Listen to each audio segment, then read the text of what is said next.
신약성경 52페이지 마가복음 1장입니다. 15절입니다. 마가복음 1장 15절 제가 읽겠습니다. 또 이르시되 때가 찼고 하나님의 왕국이 가까이 왔으니 너희는 회개하고 복음을 믿으라 하시더라. 회개하고 복음을 믿으라. 한 절만 읽었습니다. 다시 한번 기도드리겠습니다. 주님, 우리가 이동산에 와서 상당한 시간 동안 말씀을 들었습니다. 이제 오늘은 마지막 날, 이제 오늘 이 아침에 선포하는 말씀과 다음 시간에 선포하는 말씀을 통해서 회개의 길을 보여주시고 영원한 속죄가 무엇인가를 성령님의 도우심으로 영안을 밝혀서 이 진리의 말씀에 눈을 뜨고 이 거룩한 말씀을 받아들이는 귀에도 듣는 힘을 주셔서 주님이 주시는 음성을 듣고 주님 앞에 믿음의 선물을 받도록 도와주십시오. 우리에게 주신 이 시간이 너무나 소중한 시간이 되고 우리가 이 자리에서 함께 나눈 하나님의 말씀이 우리 일생의 좌표가 되고 우리 일생을 이끌어주는 능력의 말씀이 되도록 인도해 주시옵소서. 말씀 한마디 한마디를 읽고 들을 때에 주님의 기름 부으심 안에서 이 말씀이 열리고 이 말씀을 전하는 이 미천한 자에게도 주님의 도우심으로 지켜주시고 또 역사해 주시옵소서. 우리를 구원해 주신 주 예수 그리스도의 이름으로 기도드렸습니다. 아멘. 오늘 제목이 회개의 길이라는 것과 영원한 속죄를 중심해서 말씀을 드리는데 많은 사람들이 회개를 어떻게 하느냐 하는 것에 대해서 회개에 대해서 제대로 모르기 때문에 오늘날 종교적인 회개, 다시 말하면 사람들이 만든 방법의 회개를 저 개인적으로도 너무 많은 세월을 그 잘못된 회개 때문에 고생을 참 많이 했습니다. 회개를 하려면 어떻게 해야 되느냐 하고 물어보니까 네 지은 죄를 다 토해내래요. 그래서 밤을 새가면서 어릴 때 지은 죄에 막 낱낱이 얘기를 해도 응답이 없는 거예요. 많이 했습니다. 심지어는 아주 고약한 목사님을 만났는데 네가 지은 죄를 노트에다가 다 써보래요. 그래서 일일이 다 깨알같이 써가지고 가져갔더니 라이터 가지고 턱 불을 질러가지고 싹 살려놓으면서 됐다. 알았다. 네 죄 사해졌다. 이러는데 그 사람은 말해주지만 제 마음에는 아무런 감사와 주님을 향한 뜨거운 마음이 없고 제 머릿속에 성경에 어디에서 베드로나 바울이 복음을 전하러 다니면서 죄를 노트에 써가지고 불을 질리면 죄가 사해진다는 말이 있는가? 이건 엉터리인데 하면서 몹시 고민을 하면서 하나님 어떻게 하면 죄를 깨끗하게 성경에 보니까요 한번 마태복음 하나 보십시다. 얼마만큼 죄를 깨끗하게 해야 되느냐 하면요 이렇게 깨끗하게 해야 된다는 겁니다. 마태복음 5장 26절입니다. 7페이지 마태복음 5장 26절. 진실로 내가 네게 이르노니 네가 마지막 한 푼까지 다 갚기 전에는 결코 거기서 나오지 못하리라. 여기에 마지막 한 푼이라는 이 단어는 쉽게 풀어놓은 얘기지만 옛날 개역 성경에는 홀이라도 남김없이 다 갚지 아니하면 홀이라는 말은요 호자가 털호자입니다. 털호. 그러니까 털끝만큼이라도 다 죄를 깨끗하게 하지 않으면 결단코 하나님의 진노에서 피할 수가 없다. 그러는 거예요. 그래서 너무 고민하고 어떻게 회개를 해야 되는가 하고 성경을 제가 어저께도 얘기했지만 수십 번 읽었는데도 답이 안 보이는 거예요. 1966년 11월 25일 날 저녁 집회였습니다. 그때 그분 목사님이 성경을 레위기 13장을 봅시다 그러는데 저는 레위기를 13장 제일 성경 중에서 읽기 싫은 성경, 제일 딱딱하고 이런 성경을 왜 이렇게 길게 써놨을까라고 느꼈던 성경이 레위기 13장 14장이에요. 그 중에서 제일 듣기 싫은 용어가 문둥병 환자, 이 말만 들어도요 막 오싹하고, 어릴 때 우리는 문둥 환자가 길거리에 다니면서 오면 우리들이 막 돌을 던지고 어른들이 하는 말이 그 사람은 우리 간을 빼먹는다 이런 얘기를 들었어요. 그래서 막 도망가고 막 돌 던지고 그랬어요. 그렇게 이제 문둥병 환자를 천형의 병이라 그래가지고 굉장히 저주하고 경계했는데, 저는 그런 얘기를 들었던 터라 그 얘기를 읽을 때마다 왜 문둥병 환자 얘기를 이렇게 길게 했을까? 그리고 제 마음에 안 맞는 거예요, 성경을 읽을 때. 그래서 제가 마음속으로 좀 이렇게 경계하면서 참 오늘 강사님이 성경 중에 좋은 절수도 많은데 하필이면 저 재수없고 기분 언짢은 저 성경 구절을 택해가지고 본문을 삼으셨을까 하고, 제가 제일 앞자리에 앉았기 때문에 이제 목사님 쳐다보면서 다 있는데, 그때 강단은 좀 높잖아요. 높고 앞자리에 딱 앉아가지고 주의 깊게 지켜보고 있는데, 한번 읽어봅시다. 레위기 13장. 제가 이제 경험한 거니까요. 여러분들이 제 경험이 여러분들의 경험이 될 줄 믿습니다. 자, 레위기 13장은 구약성경 144페이지이군요.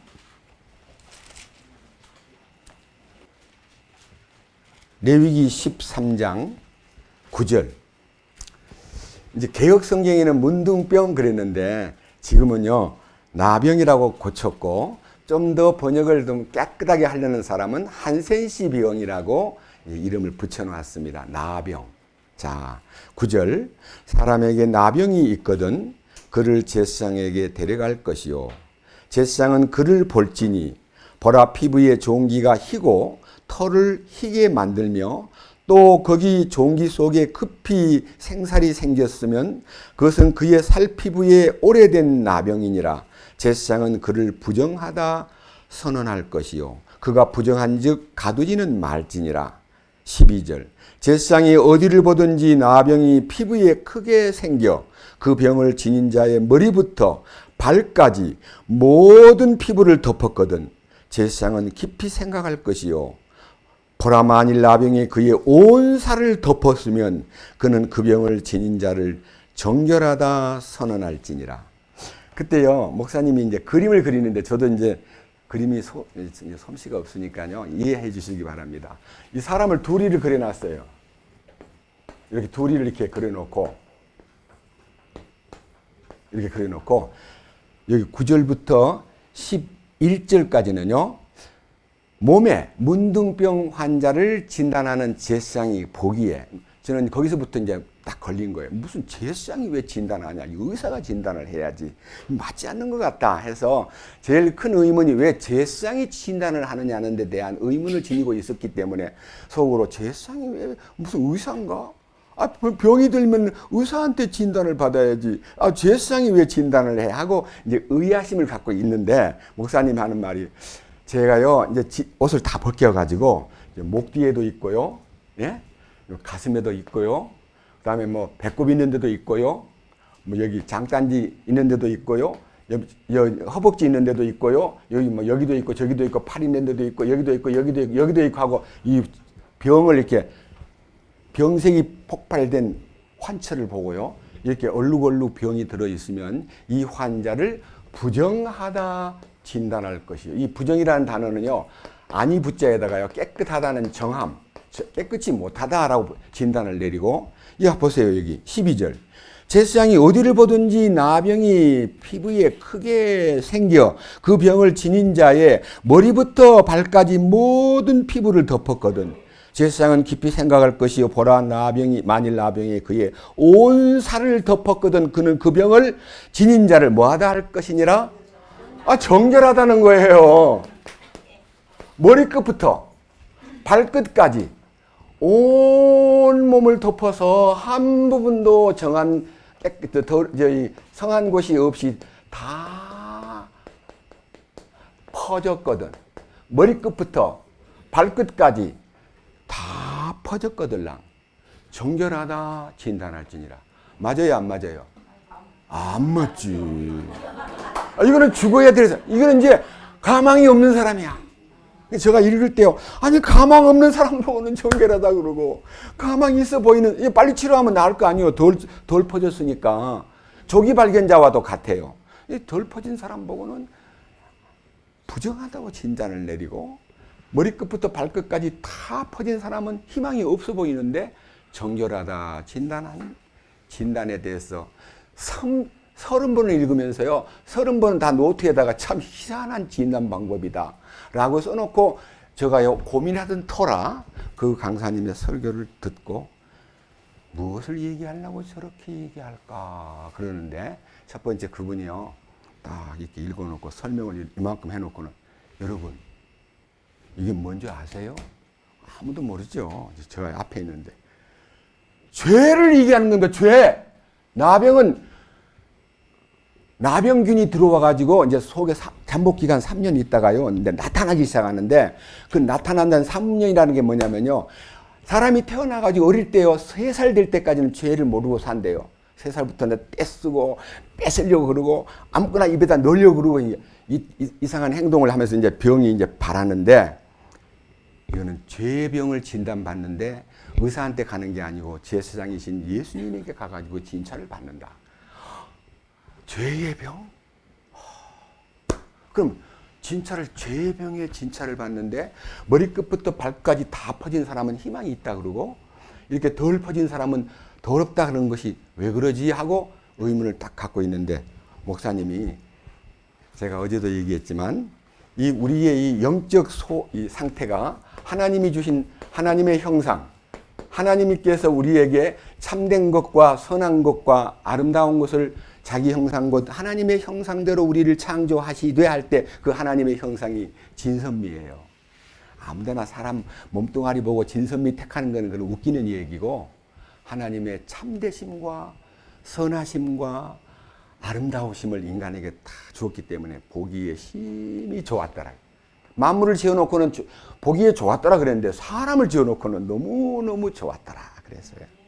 그런데 사탄이 이 아담과 하와를 꼬여가지고 선악과를 따먹게 만들므로써 진선미가 무너져버리고, 진선미가 깨져버렸어요. 잃어버렸어요. 진 대신 거짓, 선 대신 악, 아름다움 대신 더러움을 인간에게다가 심어가지고, 인간이 이 거짓과 악과 더러움이 나병처럼 몸 안에 들어와가지고 이게 나타나기 시작하는데, 입만 열면 거짓말하고, 입만 하면 유혹하고, 욕도 그냥 보통 욕이 아니고 막 이상하게 우리나라 사람들은 18자를 잘 쓰더라고요.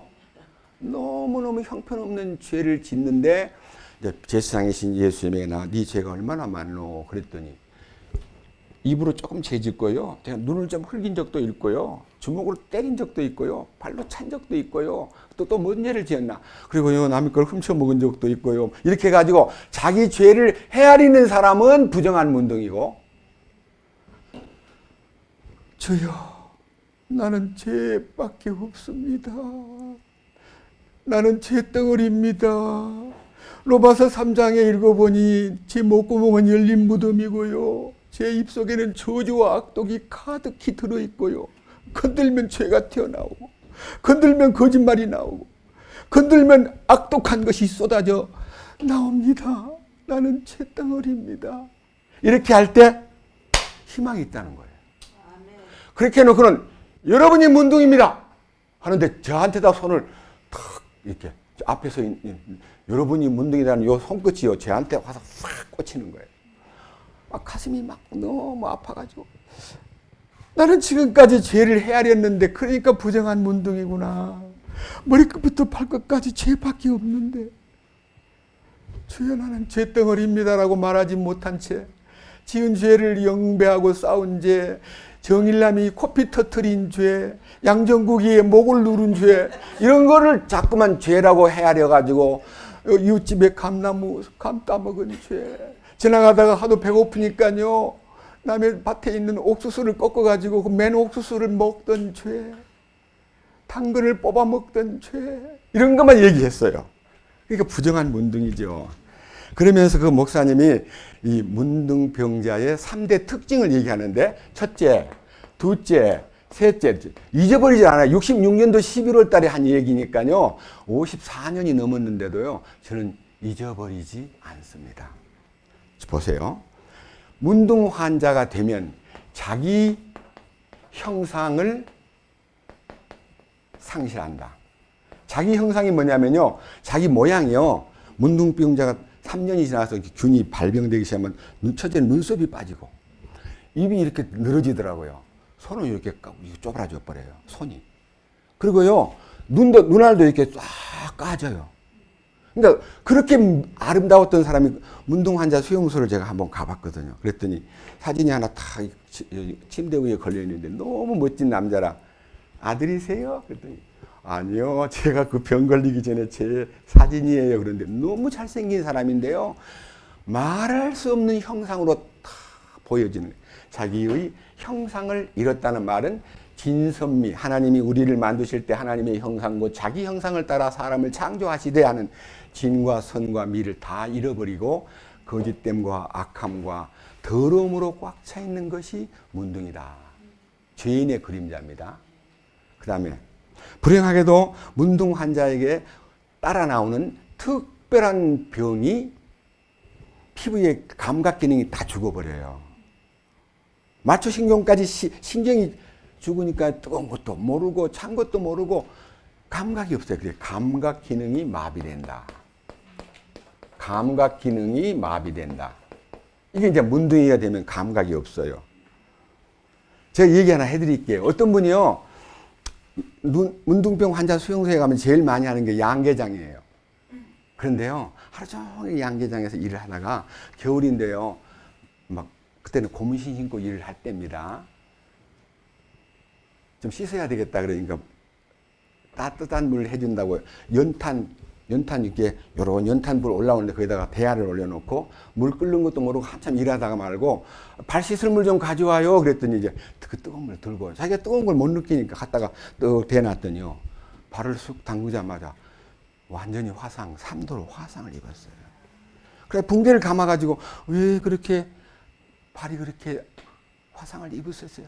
저 마누라가 뜨거운 물을 줘가지고 나도 모르게 담궜더니 발이 다 이렇게 한쪽 발이 완전히 그냥 너무너무 심각하게 100도 끓는 물을요 못 느끼고 그냥 얼른 갖다가 줬는데 발을 담그자마자 막 껍질이 다 벗겨졌어요. 감각이 없으니까 뜨거운 물인 줄도 몰라. 뜨거운 걸 모르니까. 그러면 여기에서 나타나는 감각 기능이라는 게 우리가 뭐냐? 죄를 지으면 죄가 속에 들어오면 양심이 마비된다. 그런 뜻이에요. 양심이 마비돼요. 더러운 거 행해놓고도 부끄러운 줄도 모르고 정말 거짓말 잘하면서 거짓말 안 하고 장사할 수 있나? 하면서 이제 거짓말 안 하는 사람 나와봐라 그래. 그리고 이제 자기 거짓말을 정당화시키려는 인간의 노력들이요. 양심이 마비된 결과다. 그 다음 제일 마지막 슬픈 얘기가요. 격리 수용을 시킨다는 겁니다. 격리 수용이라는 게요. 우리나라는 문둥병 환자 걸리면 소록도로 다 보내요. 소록도로. 그랬어요? 안 그랬어요? 소록도로 보내는 거예요. 근데 목사님이 문둥병 환자는 소록도로 보내지만 죄가 있는 사람은 전부 다 지옥으로 보낸대요. 와, 이 말 들을 때 저는요. 난 지옥 갈 사람이구나. 나더러 주여 주여 하는 자마다 천국에 다 들어갈 것이 아니라 하늘에 계신 내 아버지의 뜻대로 행하는 자라야 들어가리라. 깜짝 놀랐습니다. 저는 너무나 당황하고 마음이 막 조여오는데 목사님 집회를 딱 마치는 거예요. 어떻게 하면 좋지? 나 그동안 몰랐어요. 난 머리끝부터 발끝까지 죄밖에 없다는 거를. 성경을 읽어주는데요. 한번 보세요. 어제도 읽었지만 또 이사야 1장. 이사야 1장은요. 구약성경 837페이지이군요. 3절. 이사야 1장 3절. 소도 자기 주인을 알며 나귀도 자기 주인의 구유를 알건만은 이스라엘은 알지 못하며 내 백성은 깊이 생각하지 못하는도다 하셨도다. 아, 죄 많은 민족이요 불법을 짊어진 백성이요 악을 행하는 자들의 씨요 부패시키는 자식들이로다. 그들이 주를 버리고 이스라엘의 거룩하신 이의 분노를 일으키며 딜로 물러갔도다. 너희가 어찌하여 더 많이 맞으려 하느냐? 너희가 더욱더 반역하려 하느냐?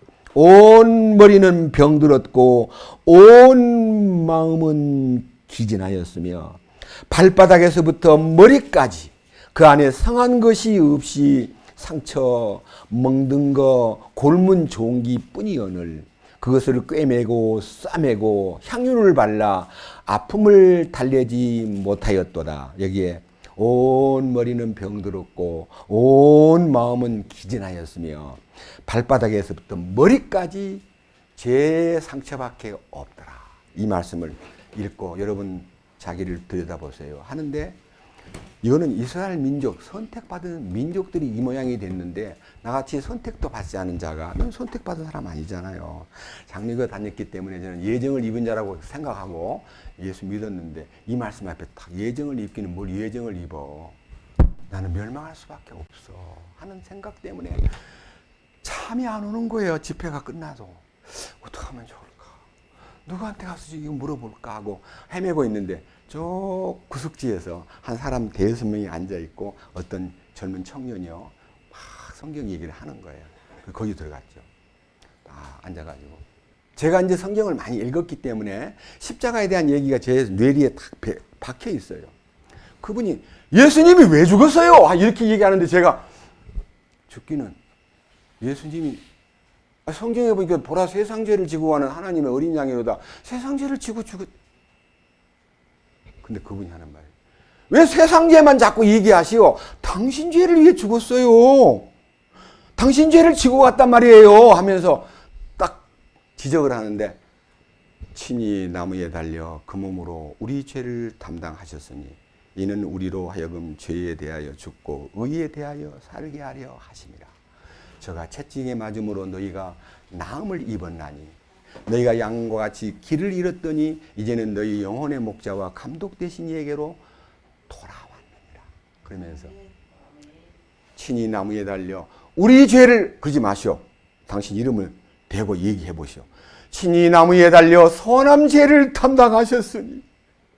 그 말씀이 빛 가운데 제 마음을 환히 비치면서 감사합니다. 너무 감사해가지고요. 그날 밤 잠을 안 자고 골짜기 계곡에 내려가가지고 아침이 셀 때까지 내 영혼이 은총 입어 중한죄짐 벗고 보니 슬픔 많은 이 세상도 천국으로 화하도다 하면서 찬송을 부르고 막 또 부르고 또 부르고 목이 쉬도록 불렀어요. 누가 생각하기를 저 사람 미쳤나, 밤 잠도 안 자고 저 새벽에 골짜기에서 노래 부른다고 할지 몰라도 너무 감사해서 그렇구나. 그 이후 저는 그때가 군대 생활할 때입니다. 그 이후 68년도에 제대해가지고 주님 나의 갈 길을 알려주십시오. 저는 제 마음대로 살지 않겠습니다 하고 기도하러 기도원에 갔다가 그 기도원에서 사람들이 한 20명 제가 아는 교회의 교인들이고 거기에는 제가 참 친한 분들이 알고는 있지만 교제가 별로 없었고 저는 군대 생활 오래 했고 3년 넘게 했고 그분들은 나름대로 교회 생활을 열심히 하면서 기도하러 왔는데 저는 이제 남자 기도원 저 위에 조그마한 기도원이 하나 있고 여자 기도원은 좀 방이 크고 여자들이 기도하러 많이 옵디다.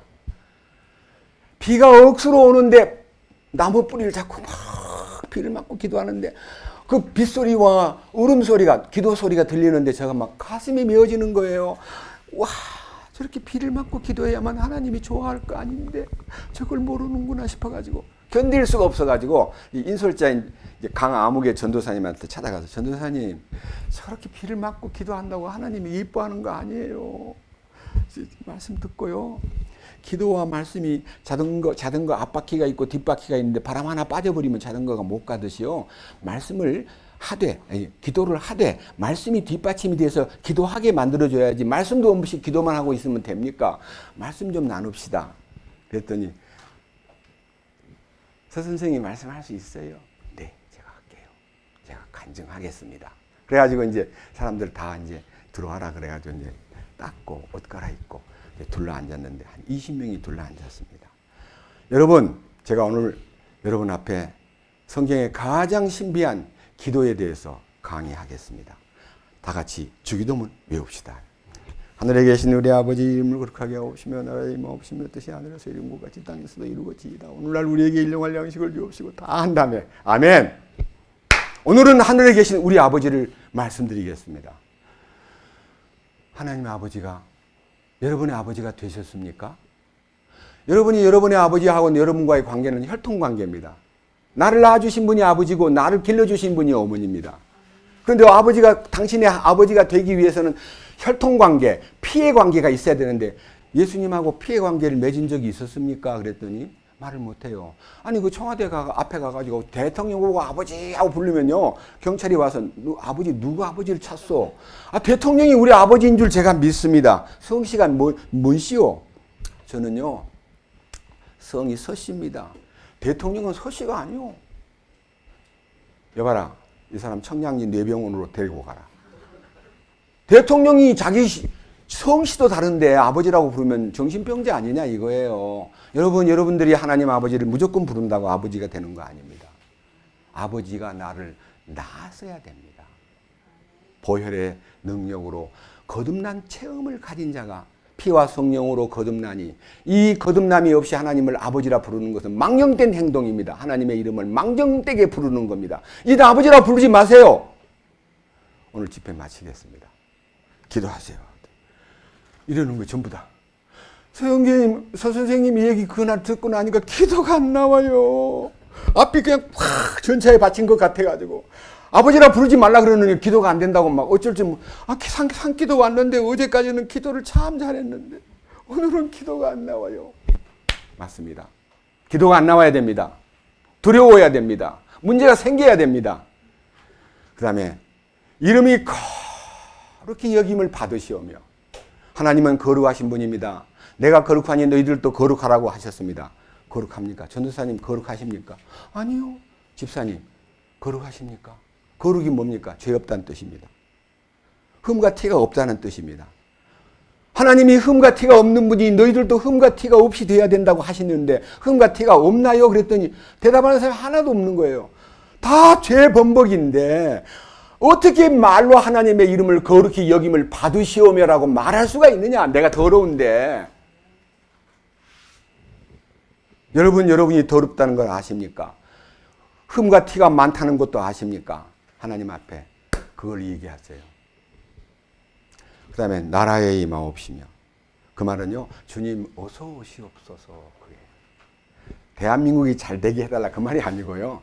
하나님의 원래 나라라는 말은 킹덤 왕국을 얘기합니다. 왕국. 하나님의 통치권이 역사하는 하나님의 왕국이 이 땅에 오소서. 주님 오시면 이 땅이 하나님의 통치 아래서 모든 만민들이 다스림을 받으리라고 믿습니다. 지금은 사탄이 이 세상을 붙잡고 공중권세 잡은 자가 곧 이 세상 사람들을 지배하고 악으로 거짓되게 더럽게 지배하고 있는데 주님이 오시면 그 악과 거짓과 더러움을 완전히 척결해버리고 이 땅에 하나님의 진과 선과 아름다움으로 통치한다는 뜻인데 주님 오시기를 고대하는 그 기도는 주님 오시면 준비도 안 됐는데 어떻게 주님을 맞이하려고 그런 기도를 하세요.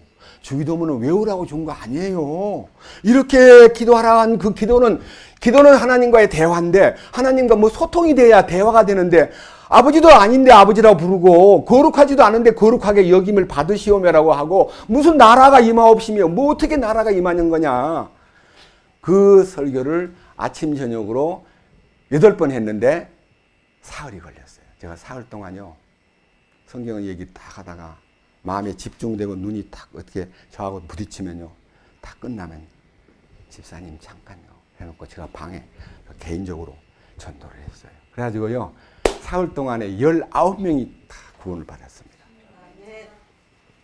제 평생 처음 산기도 갔다가 그들이 주님과 만났습니다.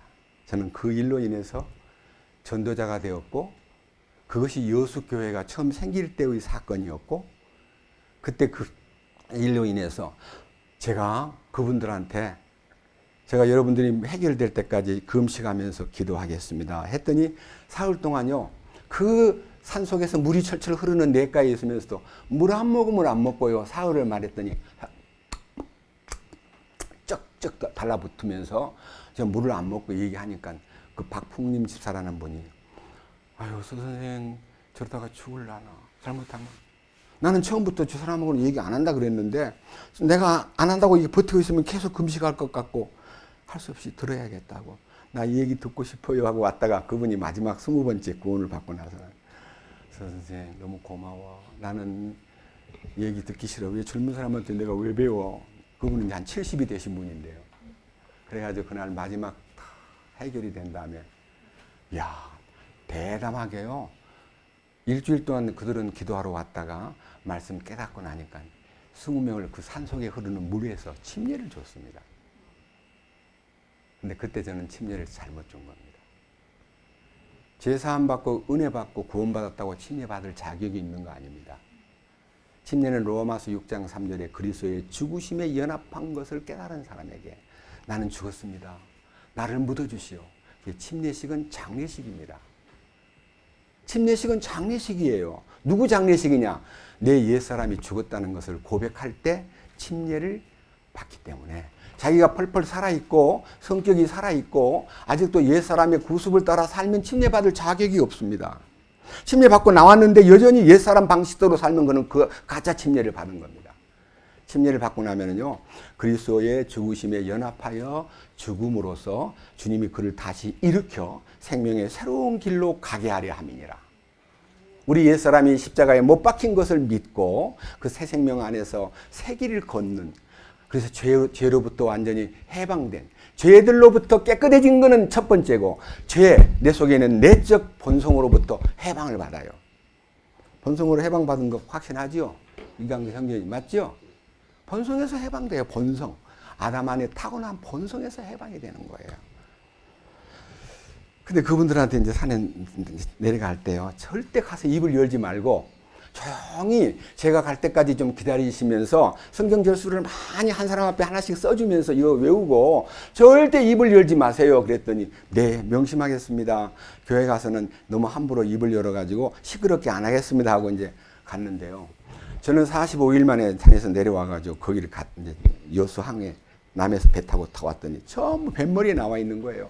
서형님, 서 선생이 하던 사람인데, 서형님 우리 쫓겨났어요. 아니 아무 말도 하지 말라 했는데 왜 쫓겨나요? 그랬더니 아무 말도 안 했어요. 근데 왜 쫓겨났어요? 이거 들어보세요. 그 교회는 주일만 되면요, 이제 묵상 기도를 하고 목사님이 축복 기도를 해준 다음에 그 다음에 다 같이 일어나서 찬송합시다 하고, 옛날 합동 찬송가 262장을 그 교회는요 주일마다 외워서 부르는데 얼마나 잘 부르냐면요, 대예배 시작되기 전 첫 번째 노래가 천부여 의지 없어 손 들고 옵니다. 다 손 들고, 천부여 의지 없어서 손 들고 옵니다. 주 나를 박대하시며 내 어디 가리까, 내 죄를 씻기 원하여. 아니 찬송가를 부르는데 그렇게 오랫도록 불렀는데 그날따라 이 손이 안 올라가더래요. 나는 주님 앞에 들어왔고 주님 안에 들어와 죄 사함을 받았는데 내가 지금 손을 들고 또 주 나를 박대하시면 내 어디 가릴까라고 할 수가 있을까 싶어서 손을 안 올렸는데 그 20명이 다 손을 안 올린 거예요. 약속도 안 했는데 손이 안 올라가더래요. 목사님이 강단에서 자기도 손 들고 찬송을 부르는데 군데군데 손을 안 올리는 사람이 보이니까요, 목사님의 성질이 그냥 확 솟구쳐가지고 예배 끝난 다음에 다들 손 안 든 사람 나와. 앉혀놓고 왜 손 안 들었어? 저는요 이번에 산기도 가가지고요 예수님으로부터 영원한 속죄를 경험하고 제 모든 죄짐을 벗었기 때문에 손이 안 올라갑디다 그랬더니 그런 소리를 교만한 소리를 하네. 무슨 속죄를 받아. 날마다 죄를 지면서 날마다 회개해야 돼. 아니요 목사님 영원한 속죄를 경험했어요. 염소와 송아지의 피로 아니요. 무슨 성경을 건방지게 목사 앞에서 다음 주일부터 손 올리시오. 말로는 예 안 그러고요. 가만히 있으니까 꼭 손 올리시오. 예, 주일날 또 됐어요. 두 번째 주일날 올리라고 했기 때문에 올리려고 이렇게 손을 올리려고 그러는데 손이 안 올라가더래요. 왜? 추나를 박대하시면 내 어디 가리까라고 하는 것은 구원받기 전 찬송이고 나는 이제 주님의 은혜로 주 예수 내가 알기 전 날 먼저 사랑했네.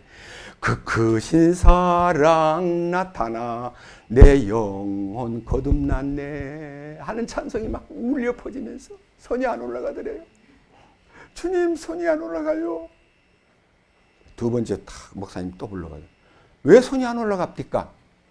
죄사함 받았는데요. 손이 안 올라갈 수밖에 없지요. 그랬더니 만약 다음 주일날 손을 또 안 올리면 당신들 제명시키겠어 그러래요. 셋째 주일날 손을 안 올렸더니요. 다 불러놓고 제명 나가시오. 교회를 시끄럽게 하고 복잡하게 하고 혼란하게 만든 누구한테 그걸 배웠어? 제가 우리 어머니가 그 교회의 사찰 집사였어요. 사찰 집사. 근데 제가 이제 그 원흉이란 걸 목사님이 알았어요. 사찰 집사 그만두고 나가시오. 교회 사찰 집사를 10년 넘게 했는데요. 퇴직금도 안 주고 내보내는 거예요. 우리 아버지도요. 야야, 니 때문에 쫓겨났다. 네가 뭐를 했길래 그러니? 아버지 걱정하지 마세요. 다 모아놓고 한다는 그냥 나가고 싶은 교회로 나가시죠. 나갈 데가 없어요. 가서 몇 번 들어보니까요. 아니거든요. 말씀이 안 들어와요. 그래서 이제 어쩔 바를 모르고 있는데 어떤 자매님이 우리 집이 2층 집 좀 넓은 50명 정도 모일 방이 하나 있는데 그 다락방에서 모입시다. 이보다 더 큰 방이. 그 다음 주일날 1966년 5월 28일 날 이제 모입시다 하고 모이라 했더니 쫓겨나기는 20명이 쫓겨났는데 가족들 데리고 오는 게 50명이 딱 차버리는 거야. 장소가. 야, 개척교회 한 사람 치고요. 제가 처음 모이는 날인데 구원받은 사람 20명 따라 나온 사람들 그 식구들하고 합해가지고 50명이 모였는데 저는요 밤낮을 가리지 않고 개인전도만 했습니다. 대중 집회를 안 하고 개인전도. 정말 많이 굶고 눈물 흘리고 한 영혼을 주께로 이끌기 위해서 밤낮으로 씨름을 했습니다. 그것이 제가 목회를 25살 때 시작해가지고 30살 때 결혼해서 집사람하고 부산에 가서 새로운 개척을 할 때까지 여수라는 동네에서 총각으로 5년 동안 예배당도 하나 근사하게 짓고 교인들은 성인들만 200명이 넘고 중고등학교 학생과 주일학교 학생만 해도 100명이 넘고 교회가 300명이 넘는 교회를 일구었습니다. 제가 개척한 과거의 얘기입니다. 주님이 회개를 어떻게 하느냐 하는 것 때문에 저는 고민을 해왔는데 성경에 회개를 어떻게 하는가를 여러분 아셔야 돼요. 회개를요 그렇게 울부짖고 막 금식하고 죄 얘기하는 거 회개 아니에요. 잘못된 거예요. 성경에는 참 회개가 뭐냐. 여기 성경에 주님이 마태복음 보겠습니다. 마태복음 9장 13절 오직 너희는 가서 내가 공유를 원하고 희생물을 원치 아니하노라 하신 뜻이 무슨 뜻인지 배우라. 나는 의로운 자들을 부르러 오지 아니하고 죄인을 불러 회개하게 하려고. 회개하게 하는 것이 피동형입니까? 능동형입니까? 옛날 성경에는 회개시키러 왔노라. 회개를 누가 시켜요? 예수님이. 회개시키는 분은 예수님이에요. 내가 회개하는 거는 예수님이 시킬 때 회개가 일어나야 돼요. 제가 이 말씀을 발견하고 얼룩진 문둥이는 부정한 문둥이, 머리끝부터 발끝까지 다 퍼진 문둥이는 희망이 있는 문둥이라는 설교를 듣고 내가 머리끝부터 발끝까지 죄인이구나. 그걸 깨닫고 어쩔 바를 모르는데 복음을 전하는 형제 곁으로 저를 인도해가지고 베드로전서 2장 25절 말씀으로 친히 나무 위에 달려 그 몸으로 성화남이 죄를 담당하셨으니 이는 성화남이로 하여금 죄에 대하여 죽고 의에 대하여 살게 하려 하심이라. 저가 채찍에 맞음으로 성화남이는 나음을 입었나니 성화남이가 길 잃은 양같이 헤매고 살다가 영혼의 목자와 감독 되신 이에게 돌아왔느니라. 그 말씀이 탁 들으면서 감사합니다. 막 완전히 죄에서 깨끗함을 얻은 그 말씀은 물론 그 뒤에 또 상당히 세밀한 성경 구절들이 많지만 제 마음을 뜨겁게 만든 성경이 베드로전서 2장 24절인데 그하고 접속된 이사야 53장 4절. 그가 찔림은 우리의 허물을 인함이요 그가 상함은 우리의 죄악을 인함이라. 그가 징계를 받음으로 우리가 평화를 누리고 그가 채찍에 맞음으로 우리가 나음을 입었도다. 우리는 다 양 같아서 그릇 행하여 각기 제 길로 갔거늘 여호와께서는 우리 무리의 죄악을 그분에게 담당시키셨도다. 다 그분이 책임을 졌도다. 나는 책임이 이제 끝난 거예요. 죄에 대한 책임이. 이 놀라운 사실에 눈을 뜨고 난 후부터 지금 세월로 말하면 54년이 되었습니다. 너무 행복해요. 그리고는 그 이후에 제가 군대 제대를 하고 이제 그 첫 번째는 우리 어머니, 그리고 우리 집 주변에 있는 가족들, 동생들, 그리고 우리 장모님 되기 전에 저를 통해서 구원받고 나니까 그리 좋아가지고 너무너무 좋아가지고 우리 딸 좀 전도해 주세요. 딸을 전도할 때요, 김성기라는 학생, 고등학생 하나 앞에다 앉혀놓고 제가 얼굴을 마주보고 얘기하기가 좀 쑥스러우니까요, 이렇게 앉아가지고 저는 이 사람한테만 계속 말씀을 전하는데 여기서 빵 터지는 거예요. 그래서 제 짝이 되었습니다. 놀라운 축복입니다. 전혀 제가요 무슨 윙크를 하거나 꼬이지 않고 놀랍도록 자연스럽게 어머니의 중매로 둘이가 연합이 돼서 지금까지 복음을 위해서 살 동안 초기에 그 장모님이 엄청 희생하고요, 부산서 전도할 때 김치 만들어서 사다 나르고 여수에서 아주 꼬독꼬독한 생선들 말려가지고 싸가지 와서 갖다 주고, 부산 식구들 그때 참 많이 덕받죠. 그래서 저는요 너무너무 놀라운 이 복음을 위해서 온 가족들이요, 우리 어머니도 우리 장모님도 저를 따라온 집사람도 엄청 고생을 많이 했습니다. 그런데 그걸 얘기해서 보상받으려고 그러는 게 아니고 여기까지 온 것이 다 주님의 은혜요, 나의 나 된 것이 하나님의 은혜임을 믿기 때문에 그때 전에는 제가 구원을 받는 사람 생기고 그들이 막 서영재님 너무 감사해요. 제가요 못 모르고요 제가 구원시킨 줄 알고 제가 노트에다가 저분 1968년 몇 월 며칠 구원받음, 이름 누구 다 써놨어요. 제가요 노트를 이렇게 써놓으니까 그 사람 노트를 딱 쓰는 걸 보고는 제 생명책에 기록된 거 맞지요? 저보고 제가 무슨 생명록을 지금 작성을 한 줄, 아이고 큰일 났네. 이 노트에다 쓰는 걸 보고는 생명책에 기록된 거 맞지요? 그래서 주님 잘못했습니다. 제가 이 노트에다 쓰는 것이 아닌데 이것도 없애버리고요. 그 다음부터는 안 썼어요. 여러분 생명책에 기록된 것을 눈을 뜨는 것은요, 이게 생명책이에요. 이 속에 내가 들어있구나 하고 아는 것이 생명책이지, 제 노트에 이름 써가지고 그 구원받은 날짜를 썼다고 여기 생명책에 등록된 것이 아니올시다예요. 노트를 없애버렸어요.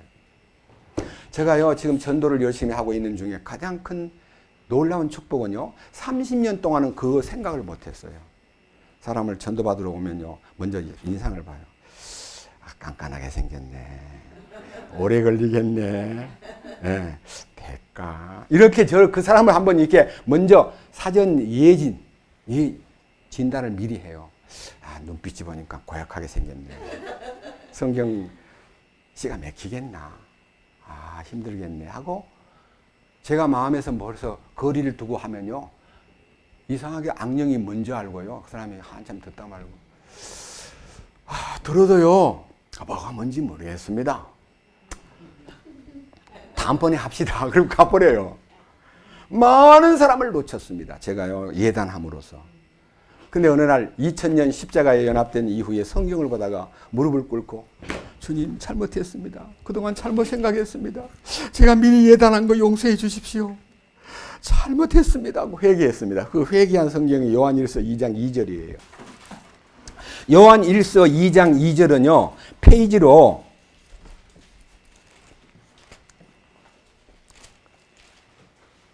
364페이지입니다. 364페이지. 자,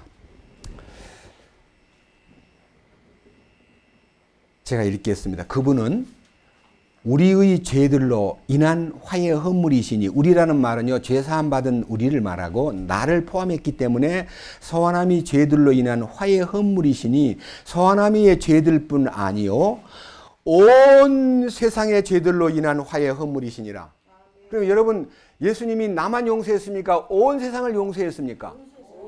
찬송가에도 있잖아요. 온 세상 죄 담당한 어린 양. 주님 죄송합니다. 제가요 미리 그냥 예단하고 저 사람은 아닌 것 같은데, 저 사람은 안 될 것 같은데 이렇게 했던 것이요 제 미련한 판단력이었습니다. 주님, 주님의 판단을 믿겠습니다. 나만 아니라 온 세상 죄를 용서해 주신 주님, 그는 용서받은 사람인 것이 틀림없기 때문에 제가 용서받게 해달라고 노력을 해서가 아니라 그가 주님이 용서해 놓은 것을 발견하도록 돕는 것이 전도구나. 그러니까 지금은요 전도가 쉬워요. 자, 물어봅시다. 인주자매님, 용서되어 있는 거 성경에 보니까 보입니까? 그죠? 용서해 놨다는 거예요. 나를. 저는 성경이 보이기 시작했습니다. 자, 들어보세요. 오라 우리가 서로 변론하자. 너희 죄가 종 같을지라도 눈과 같이 휘어질 것이요 진홍같이 붉을지라도 양털같이 되리라. 너희가 즐겨 순종하면 하늘의 소산을 먹을 것이요 너희가 거절하여 배반하면 칼에 삼키우리라. 근데 문제는 순종하느냐 거절하느냐가 자기가 이제 할 자유의지의 선택권입니다. 성경에 네가 살기 위하여 생명을 택할래 사망을 택할래, 이건 선택권이 나한테 있습니다. 하나님은 결정해 놨기 때문에. 그래서요 제가 이제 성경을 보다가 또 발견한 거 있습니다. 사도행전 10장 얘기를 하겠습니다. 들어보세요. 안 찾아도 됩니다. 저를 주목하세요. 이탈리아 군대의 백부장인 고넬료라는 아주 신실한 군인이 이스라엘 땅에 와가지고 주둔지 가이사라 부대에 이제 부대를 지키는 소위 말하는 100명을 거느린 장교니까 꽤 높은 장교예요. 근데 그는 경건하고 하나님을 두려워하고 이스라엘 사람들을 피압박 민족이라 그래가지고 함부로 다루지 않고 구제하고 돌봐주고 늘 기도하고 있는데, 하나님이 그 고넬료를 다이렉트로 구원받게 할 수도 있는데도 고넬료야, 네 선행과 네 믿음이 나를 움직였다. 너 저 밑에 가면은 욥바라는 곳에 시몬의 집에 베드로라는 분이 계신다. 사람을 보내어 그분을 너희 집으로 모셔다가 말씀을 들어라. 알았지? 네. 그 환상을 보니까요. 네, 알았습니다. 주소까지 다 알려주니까요. 가이사라에서 남쪽으로 욥바라는 곳에 이제 종들들 3명을, 경건한 종들 3명을 택해가지고 그 욥바의 한국 해변가에 그 시몬이라는 사람이 구두 가죽 가지고 일하는 피역공이기 때문에 그 사람 혼자밖에 없대. 가서 그 집에 베드로라는 분을 초청해서 모시고 와라. 우리 기다릴게 하고 이제 준비를 다 하고 있는데, 그 다음날 베드로가 기도하러 지붕에 올라가서 하나님 앞에 기도하려고 그러는데 환상이 보이는데요. 큰 대보자기에다가 보자기 4구퉁이를 전부 줄로 이게 달아가지고 하늘로부터 그 안에 각종 더러운 짐승, 못 먹는 짐승은요, 양이나 소나 정결한 짐승은 이제 쪽발이고, 되새김질 하는 것은 정결한 짐승이고, 돼지는 발은 쪽발인데 소위 말하는 되새김질 안 하니까 부정한, 돼지 먹지 말고 개도 먹지 말고 각종 새들 중에서 독수리 종류나 갈매기 종류나 부정한 새, 부정한 짐승은 먹지 말아라. 그것을 배워왔던 유대인이기 때문에 갑자기 하늘로부터 부정한 짐승들이 가득 담긴 보자기가 내려오면서 베드로야 일어나 잡아먹어라. 하나님 나는 그렇게 불결한 거 먹어본 적이 없습니다. 저는 안 먹습니다. 그랬더니 아니야. 하나님이 다 깨끗게 해놨으니 너 더럽다 하지 말고 잡아먹으래요. 이 환상이 3번 보인 후에 보자기가 올라가 버립니다. 무슨 뜻인가? 하고 기도하고 있는데 여기 베드로라는 분 계세요. 여기 베드로라는 분 계세요. 하니까 성령께서 베드로야 일어나 맞이하고 그들을 따라가라. 내려갔더니 3사람이 딱 와 있는 거예요. 어쩐 일로 왔어?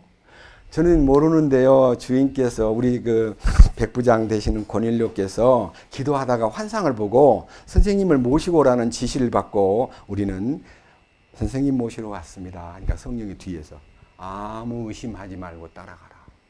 그래서 이제 그 사람 따라서 그 다음날 하룻밤 자고 따라갑니다. 따라가 보니까 집안 식구들이 다 모여서 친구까지 모아놨습니다. 그래서 베드로가 이렇게 말합니다. 원래 유대인들은 이방인하고 같이 잠을 자거나 같이 음식을 나누거나 하는 것은 금지되어 있습니다. 하나님이 선택받은 이스라엘 민족은 부정한 이방인하고 같이 먹는 것은 죄가 된다 그래서 꺼리고 있는데 하나님께서 내가 깨끗하게 한 무리들이 더럽다고 하지 말고 너는 가서 그에게 복음을 전하라는 말씀을 듣고 왔는데 무슨 일로 나를 불렀소 하니까 저도 마찬가지입니다. 기도하던 중에 하나님이 환상 속에서 베드로 선생님을 모셔다가 말씀을 들으라 합디다. 감사합니다. 말씀해 주십시오. 하니까 베드로가 입을 열어서 말씀을 전하는데요. 제같이 이렇게 일주일 동안 한 거 아니에요. 30분도 얘기를 안 했는데 30분. 여기 30분이나 그랬지. 이렇게 30분이나 그래야지. 30분도 얘기를 안 했는데요. 성령이 말씀을 듣는 그들 속에 내려오시는 거예요. 말씀이 성령이 내리는 도구이기 때문에 자, 성경 사도행전 이제 10장을 보겠습니다. 말씀을 전하고 있을 때 성령이 내려옵니다. 자, 우선 하나님이 베드로에게 보여준 환상을 한번 보겠습니다. 사도행전 10장 11절 194페이지 하늘이 열리며 마치 내 귀퉁이를 맨 큰 보자기 같은 어떤 그릇이 하나 자기에게로 내려오되 땅으로 내려오는 것을 보았더라. 그 안에는 땅에 있는 온갖 종류의 4발 가진 짐승들, 들짐승들, 기는 것들, 공중의 날짐승들이 있더라. 또한 음성이 있어 그에게 나서 베드로에게 일어나 베드로야 일어나 잡아먹으라 하거늘 베드로가 이르되 주여 그리할 수 없나이다. 나는 속되거나 부정한 것을 결코 먹지 아니하였나이다 하며 그 음성이 다시 2번째 그에게 말하되 하나님께서 깨끗하게 하신 것을 네가 속되다 하지 말라 하더라. 이 일이 3번 있은 뒤에 그 그릇들이 다시 하늘로 올려지더라. 따라해 보십시오. 하나님께서 깨끗하게 하신 것을 네가 속되다 하지 말라. 그러면 하나님이 고넬료를 만나기 전에 하나님 그들을 깨끗하게 해놨다는 말을 듣고 베드로는 이제 가서 깨끗하게 해준 것만 알려주면 될 거 아니요. 그죠? 밑에 보십시오. 자, 28절. 10장 28절 그들에게 이르되 유대인인 사람이 다른 민족에 속한 사람과 교제하거나 그에게 가까이 가는 것이 율법에 어긋나는 일인 줄 너희가 아느니라. 그러나 하나님께서는 내가 어떤 사람을 속되다 하거나 부정하다고 하지 말 것을 내게 보이셨느니라. 그러므로 내가 초청을 받자마자 거절하지 않고 너희에게 왔노라. 그러므로 내가 묻노니 너희가 무슨 의도로 사람을 보내어 나를 불렀느냐 하며 고넬료가 처음부터 경과를 얘기합니다. 그 순간 베드로는 그 경과를 듣고는 입을 열기 시작하는데 34절부터 48절까지가 베드로가 고넬료의 집에서 설교한 내용인데 제가 아무리 느리게 읽어도요 10분 조금 넘어요. 아무리 느리게 읽어도 그러니까 설교 10분 만에 그냥 그들이 변화를 받습니다. 저는요 부족하고 연약하고 표현력이 잘못됐기 때문에 제가 조금 이렇게 서툴러 가지고 길게 얘기를 하고 있지만 여러분들 너무 여러분의 마음이 황폐되어 있고 돌짝밭이 되어 있고 가시밭이 되어 있기 때문에 그 밭을 기경하느라고 갈아엎느라고 시간이 좀 걸린 거예요. 이제 지금은 다 옥토가 돼서 거기다 씨만 심으면 됩니다. 여기 보세요. 자, 34절. 이에 베드로가 입을 열어 말하되, 이제 설교를 시작합니다. 내가 진실로 하나님은 사람들의 외모를 중시하지 아니하시고, 하나님은 잘생겼냐 못생겼냐, 돈이 있냐 없냐, 유식하냐 무식하냐, 어디 사람이냐, 경상도 사람이냐 전라도 사람이냐, 이걸 안 따져요. 하나님은 전체를 초월해서요, 외모를 보지 않고 사람들의, 이 35절, 모든 민족 중에서 자신을 두려워하며 의를 행하는 사람을 받아주시는 줄 깨달았도다. 하나님을 두려워하며 의를 행하는 게 뭡니까? 그래도 양심적으로 살아보려고 발버둥 치는 사람 여기 모인 거예요. 양심이 깨져버리고 양심이 마비된 사람 이런데 오라 해도 오지도 않아요. 그거 뭐하러 가노? 거기 가면 돈 생기나? 안 가요. 안 와요. 오라 해도 안 와요. 근데 여러분들이 타의에 의해서 왔던 자유로 왔던 간에 그래도 하나님을 두려워하는 마음이 있고 무엇인가를 찾고자 하는 갈망 때문에 여기 오신 거예요. 저 집사님 맞죠? 맞죠? 그래서 왔죠? 끌려왔어요, 남편한테. 남편이 가자 해서 왔어요. 스스로 왔죠? 아니, 어떻게 오셨냐고. 마음에서 뭔가 생각이 있어서 왔어요. 아유, 가도 뭐 안 될 텐데. 그러고 왔어요? 그게 문제예요. 마귀가 가도 니 안 될 거야. 그렇게 말하면 하나님의 능력이 나를 붙잡아만 주면 되는데 내가 잡으려니까 안 잡히는 거예요. 하나님이 붙잡아주면 되는 거예요. 보세요, 여기. 자, 보세요. 36절. 하나님께서 이스라엘 자손에게 보내신 말씀은 곧 예수 그리스도로 말미암아 화평을 선포하는 것인데 그분은 모든 사람의 주신이라. 구원받은 사람에게만 주님이 아니고 모든 인류의 주인이시다는 말은, 주라는 단어는 로드라는 단어인데, 로드라는 단어는 왕이란 뜻입니다. 왕. 예? 여러분들이 이 영어를 공부할 때요, 이렇게 로드라는 단어가 이렇게 써 있으면 그냥 보통 주인을 말하고, 여기에 L자가, 대문자가 붙어 있으면 여기는 다 하나님 한 분만 얘기합니다. 왕, 왕이신 주님. 하나님은 모든 사람의 왕이십니다. 믿는 사람의 왕만 아닙니다. 여러분이 그 왕을 만난다는 것이 얼마나 행운인지 모릅니다. 밑에 보십시오. 자, 37절. 내가 말하노니 이 말씀 곧 그 말씀 곧 요한이 침례를 선포한 뒤에 갈릴리에서 시작하여 온 유대에 두루 전파된 말씀을 너희가 알거니와 하나님께서 나사렛 예수님께서 성령님과 권능으로 기름을 부으심에 그분께서 두루 다니시며 선을 행하시고 마귀에게 억눌린 모든 사람을 고치셨으니 이는 하나님께서 그분과 함께 하셨기 때문이다. 예수님 오신 목적이 뭡니까? 이렇게 거짓됨과 악함과 더러움에 짓눌려 있는 사탄에게 눌림을 받고 정복된, 사탄에게 정복당한 불쌍한 인류, 그를 해방시키러 오신 거예요. 예수님이 사탄에게 묶인 인간을 공중권세 잡은 자 곧 불순종의 아들들 가운데 역사하는 사람으로, 역사하는 영으로 온갖 육정과 온갖 욕심을 따라 살도록 만들고 세상의 생활 패턴을 따라서 그냥 흘러가게 만든 인생을요, 하나님의 방법으로 그를 끄집어내가지고 하늘에 속한 방법으로 우리를 새롭게 만들기 위해서 예수님이 오신 거예요. 고넬료가 그 얘기를 듣고 있습니다. 자, 보세요. 자, 너무 놀라운 얘기입니다. 자, 밑에 보세요. 39절. 우리는 그분께서 유대인들의 땅과 예루살렘에서 행하신 모든 일의 증인이라. 그들이 그분을 나무에 매달아 죽였으나.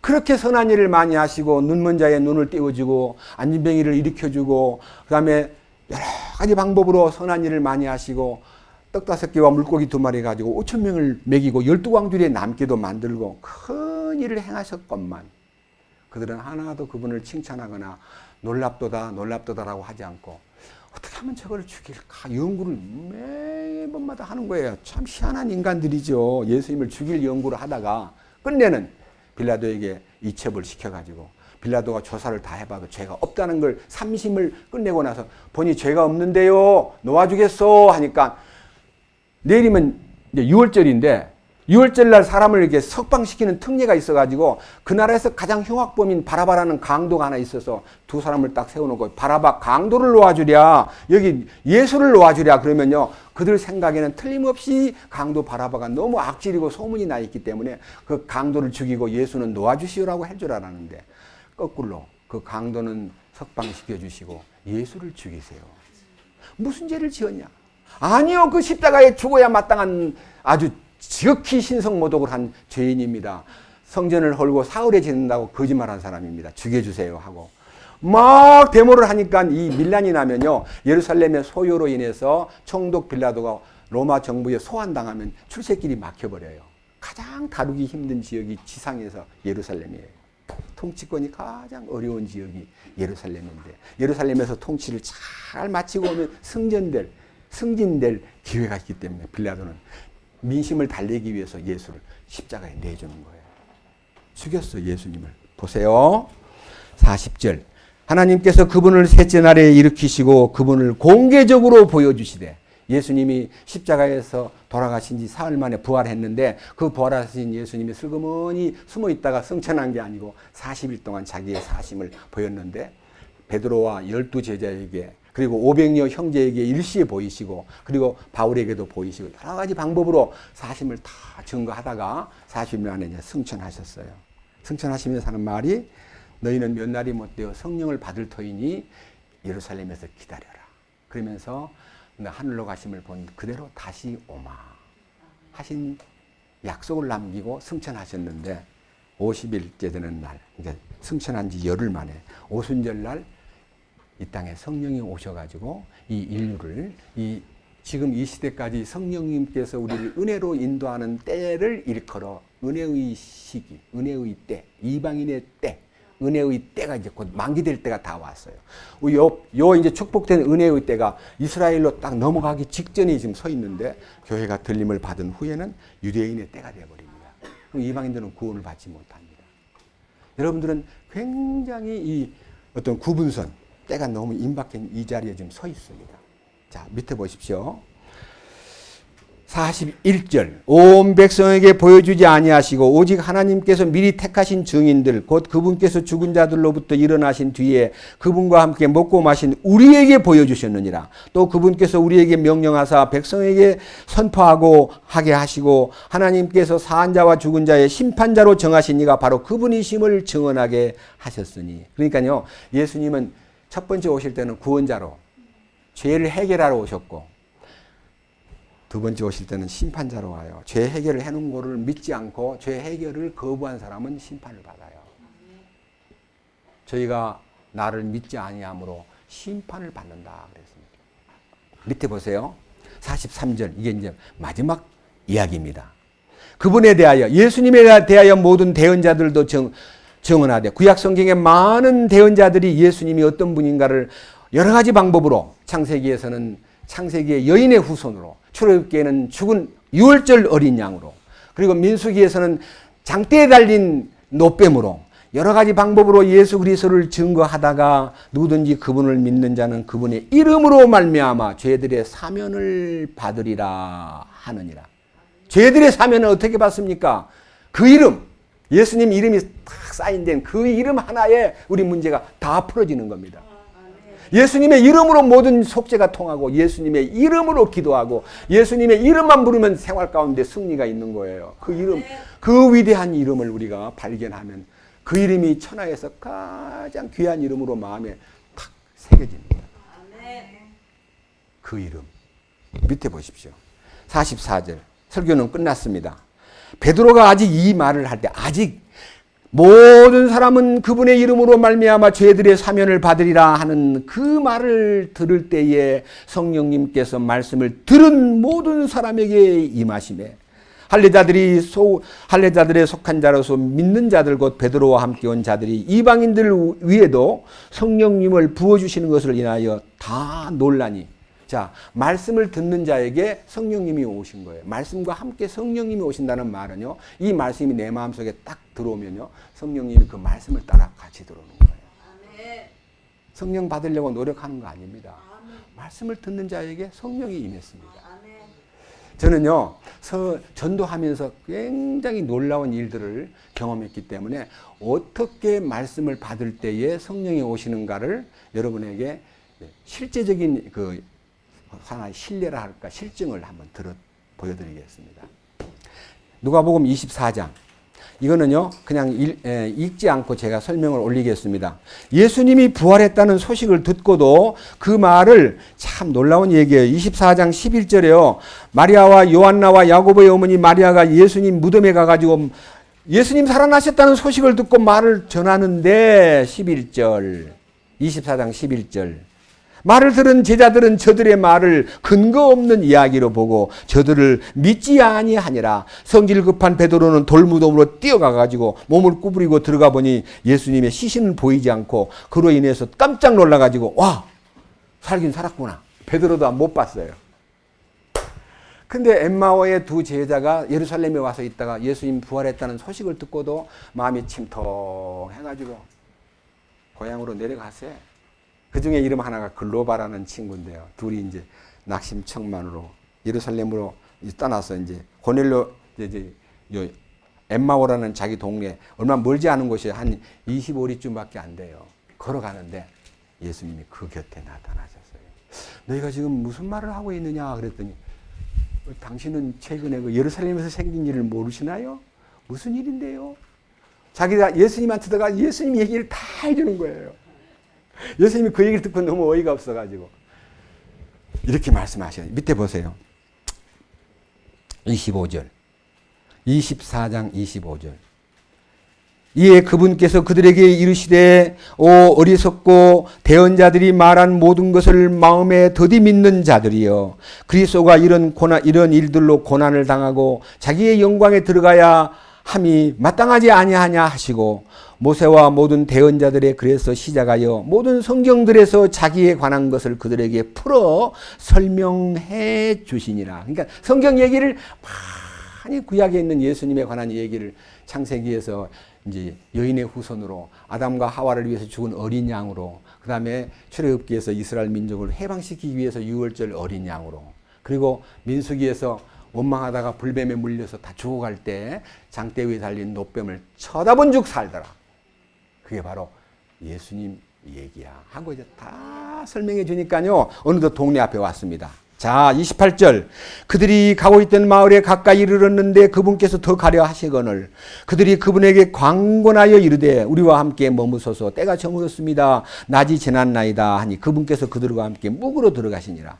그분께서 그들과 함께 음식 앞에 앉으셨을 때에 빵을 집으사 축복하여 떼어 그들에게 주시매 그들의 눈이 열려 그들이 그분을 알아보았으나 그분께서는 그들의 시야에서 사라지셨더라. 자 이제 식탁을 마련해 가지고 이제 빵을 딱 놓았는데 주님이 빵을 딱 쪼개가지고 두 사람한테 주는데 눈이 그 빵을 먹는 순간에 주님이시구나. 너무 놀래가지고 주님인 것을 알았는데 주님이 그들의 시야에서 사라져버렸어요. 도망간 거 아니에요. 그들 속으로 들어간 거예요. 주님이 그들 안으로 들어가신 거예요. 자 그때 그들은 너무 놀래가지고 32절 그들이 서로 이르되 그분께서 길에서 우리와 말씀하시고 우리에게 성경 기록들을 열어주실 때에 우리 속에서 마음이 뭐하더냐? 여러분 오늘 이 얘기를 듣고 나서 마음속에서 주님 감사합니다. 우리만 용서한 게 아니라 모든 인류를 용서했다는 것 들어보니 지금 이 세상에 저 불신자들 세상에 수도 없이 많으나 그들은 다 용서받은 죄인들이에요. 용서받은 줄을 모르고 지금 건방을 떨고 있는 뿐이에요. 우리가 할 일이 뭡니까? 용서해 주신 사실을 그들에게 알리는 것이 전도입니다. 전도. 길에서 우리에게 말씀하시고 성경을 풀어주실 때 우리 속에서 마음이 뜨겁지 않더냐. 길에서 마음에 이루어진 것이 이미 왔는데도 그들은 예수님의 말씀을 듣고 속에서 뭔가 일어나고 있는데도 예수님이 아직 안 보이니까 모르고 있다가 주님이 주신 그 빵을 얻어먹는 순간에 그들의 눈이 밝아져 가지고 즉시 행동을 하는데 보세요. 얼마나 행동이 빠른지. 33절 바로 그 시각에 일어나 예루살렘으로 돌아가서 밤중에 예루살렘에 올라가 가지고 11 제자들 앞에 가 가지고 우리가 예수님을 만났다고 예수님에 대한 얘기를 딱 얘기하고 있는데요. 자 35절 길에서 이루어진 일들과 그분께서 빵을 떼실 때 자기들이 그분을 알게 된 일을 말하더라. 간증하는 거예요. 길에서 되어진 일과 빵을 먹고 나니까 주님이 딱 보이고 주님인 줄 알아봤는데 주님이 사라진 걸로 알고 우리가 지금 올라왔습니다. 그랬더니 그 사라지신 주님이 나타나신 거예요. 보세요. 36절 그들이 이같이 말할 때에 예수님께서 친히 그들 한가운데 서서 그들에게 이르시되 너희에게 평강이 있을지어다 하시니라. 주님이 어디 갔다 왔어요? 그들 안에서 그들 바깥으로 자신을 나타내신 거예요. 여러분, 여러분들이 예수님의 말씀을 먹으면 예수님이 여러분 안에 들어오십니다. 아멘. 성령과 더불어 오십니다. 아멘. 그리고 우리로 하여금 그 놀라운 축복을요, 다 차근차근 이루십니다. 그런데요, 이 일로 인해서 나타난 축복이 보세요. 44절. 또 그분께서 그들에게 이르시되 내가 여전히 너희와 함께 있었을 때에 너희에게 말한 말들 곧 모세의 율법과 대언자들의 글과 시편에 나에 대하여 기록된 모든 것이 반드시 성취되어야 하리라 한 말들이 이것들이라 하시고 그때 그들의 지각을 여사 그들이 성경 기록들을 깨닫게 하시며 또 그들에게 이르시되 이같이 기록된 바와 같이 그리스도가 고난을 받고 셋째 날에 죽은 자들로부터 일어나는 것이 마땅하며 또 회개와 죄들의 사면이 그 이름으로 예루살렘에서 시작하여 모든 민족 가운데 선포되리니 너희는 이 일들의 증인이라. 여기에 회개와 죄 사면은요 동시에 이루어지는 거예요. 자, 여러분 회개가 무엇입니까? 넘겨보세요. 사도행전 11장 1절. 사도행전 195페이지입니다. 자, 이 소문이 퍼져가지고 많은 사람들이 이제 유대인들에게 소문이 났습니다. 고넬료가 그 가이사라의 주둔군 이탈리아 군대 고넬료가 그 식구들하고 구원을 받았는데 베드로가 그 집에 다녀왔단다 하는 소리가 예루살렘에 퍼졌습니다. 이 일로 인해서 예루살렘에서 술렁거립니다. 1절. 유대에 있던 자 사도들과 형제들이 이방인들도 하나님의 말씀을 받았다는 것을 들었더라. 참 좋은 얘기예요. 하나님 말씀이 이방인들에게 들어갔습니다. 베드로가 예루살렘에 올라갔을 때 할례자들 유대인들이 그에게 다투며 그에게 말하여 이르되 네가 할례 받지 않은 사람 집에 들어가 먹었다면서 베드로가 이 일을 차근히 되풀이해서 설명을 해주는데 내가 기도하는 시간에 하나님께서 환상을 보여주셔가지고 하나님이 깨끗하게 하신 것을 네가 더럽다고 하지 말라 하기에 사양하지 않고 그 고넬료 집에 갔다가 그들이 바로 하나님의 말씀을 듣고 해결된 것이 자 13절. 그가 우리에게 자기가 자기 입에 천사를 본 것을 알리되 그 천사가 서서 그에게 이르되 사람들을 요바로 보내어 베드로라는 시몬을 부르라. 그가 내게 말씀들을 전하리니 그 말씀들로 너와 내 온 집이 구원을 받으리라. 구원을 어떻게 받습니까? 말씀으로 받습니다. 다 보세요. 15절. 내가 말을 시작할 때 말을 그냥 시작하자마자요 성령님께서 그들 위에 임하시며 말한 지 10분도 안 돼가지고요 성령님이 그들에게 오셔가지고 그 다음 뭐라 했어요? 마치 우리 위에 임하신 것 같이 하시더라. 그때 내가 주의 말씀은 곧 그분께서 이르시기를 참으로 요한은 물로 침례를 주었으되 너희는 성령님으로 침례를 받으리라 하신 것을 기억하겠노라 하였노라. 그런즉 하나님께서 우리 주 예수 그리스도를 믿은 우리에게 주신 것과 같은 선물을 그들에게도 주셨으니 내가 무엇이기에 하나님을 거역할 수 있겠느냐 하니라. 하나님이 그들에게 선물을 주셨어. 여러분 구원은 선물입니다. 믿음도 선물입니다. 말씀도 선물입니다. 선물 받는 게 돈을 줘야 돼요? 그냥 받으면 되는 거예요. 자, 이 선물 받는 것이 회개예요. 보세요. 밑에 18절. 죄송합니다. 다 따라해 보십시오. 그들이 이것들을 듣고는 잠잠하고 하나님께 영광을 돌리며 이르되 그러면 하나님께서 이방인들에게도 생명에 이르는 회개를 주셨도다. 따라해 보십시오. 회개는 생명을 얻는 거다. 아, 죽은 자가 어떻게 생명을 만들어내요? 죽었는데. 무덤에 있는 나사로가 어떻게 생명을 얻어요? 주님이 생명을, 나사로야 나오너라 하는 말 한마디에 생명이 전달되고 살아나가지고 꽁꽁 묶인 채 나왔잖아요.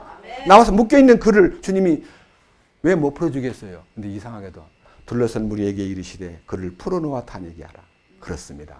우리는 묶인 채 주님 부활을 경험했지만 묶인 것은 성도들이 풀어줘야 돼요. 같이 살면서요 풀려요. 말씀 듣다가 맞아 그래 탁 또 풀리고 문제가 풀리고 숙제가 풀리고 풀리는 생활은 교제 속에서 이루어져요. 생명 얻는 건 주님이 주시고. 정영석 자매도 많이 묶여 있더라고요. 남편한테 묶여 있고 뭐 부모님한테도 묶여 있고 자식한테도 주님이 풀어주세요. 어떻게? 교제 가운데서. 생명을 누가 줘요? 아까 우리 기도할 때 나는 부활이요 생명이니 나를 믿는 자는 죽어도 살겠고 무릇 살아서 나를 믿는 자는 영원히 죽지 아니하리니 네가 믿느냐? 아멘. 주여 믿나이다. 아멘. 우리는 그냥 회개가요, 따로 있는 게 아니라 생명 얻는 것이 회개예요. 생명 얻었습니까? 그럼 나는 회개가 뭔지 몰랐는데 내가 뭐 회개해야 되는 줄 알았는데 생명 얻는 것이 회개라는 말은요, 성경에 여러 군데 있는데 한번 들어보세요. 로마서 2장 4절. 로마서 2장 4절. 신약성경 227페이지 4절. 제가 읽겠습니다. 혹은 하나님의 선하심이 너를 인도하여 뭐하게 하신다? 회개하게 함이라는 단어는 능동태입니까? 피동태입니까? 그건 여러분 이해를 못하십니까? 능동태는 회개를 내가 하는 것이 능동이고요. 회개하게 하시는 분은 하나님이 그의 인자하심이 너에게 나타나서 회개시킨다 그랬어요. 피동형이잖아요. 제가 얘기하겠습니다. 이사야 44장 22절에 이렇게 기록되어 있습니다. 내가 네 허물을 빽빽한 구름이 사라짐같이 네 죄를 안개에 사라짐같이 도말하였으니 너는 내게로 돌아오라. 자, 내가 네 죄를 빽빽한 구름이 사라짐같이 네 죄를 요 앞에 보이는 안개가 사라짐같이 도말하였으니 이 도라는 말은요 페인트 칠한다는 말하고 똑같아요. 발을 없앤다는 말은요 말소, 그러니까요 발라가지고 없애버렸다는 거예요. 뭘 발라서 없애요? 보혈을 발라가지고 죄를 싹 지워버렸어요. 그럼 죄 있어요 없어요? 털끝만큼도 죄가 남아있잖아요. 영원히 깨끗하게 염소와 송아지의 피로 아니하고 자기 피로 영원한 속죄를 이루사. 아멘? 그럼 인주씨 죄 있어요 없어요? 이권사님 죄 있어요 없어요? 없어졌죠? 와, 제가요 성경 읽다가 깜짝 놀란 게요 이사야 43장 25절이에요. 따라해 보시오. 곧 나는 나를 위하여 네 허물을 도말하는 자니 네 죄를 기억하지 아니하리. 나를 위해서 죄를 용서해요? 자기를 위해서 용서해요? 하나님이 우리 잃어버린 걸 너무너무 안타까워하고 야 저들은 어떻게 하면 돌려줄까 찾을까. 그래서 누가복음 15장 1절 이하에 100마리 양 중에서 잃어버린 한 마리 양이 있는데 그 양이 목자를 찾아요. 목자가 양을 찾아요.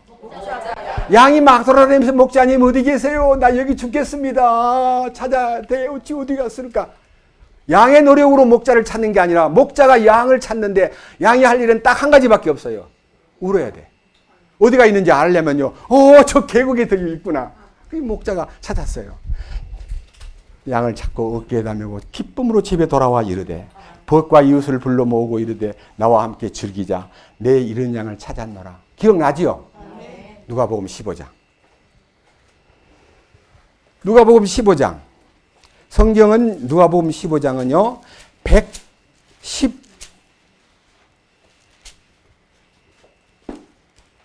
115페이지.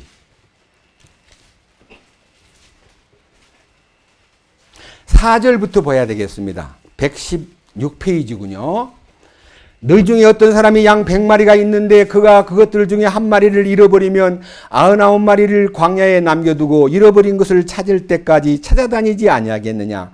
또 그가 그것을 찾은 즉 기뻐하며 그것을 자기 어깨에 메고 집에 돌아와 자기 친구와 이웃을 함께 불러 그들에게 이르되 나와 함께 기뻐하라. 내가 잃어버린 내 양을 찾았노라 하니라. 자, 잃어버린 양을 찾았다고 막 친구들을 불러다가 좋아하지요?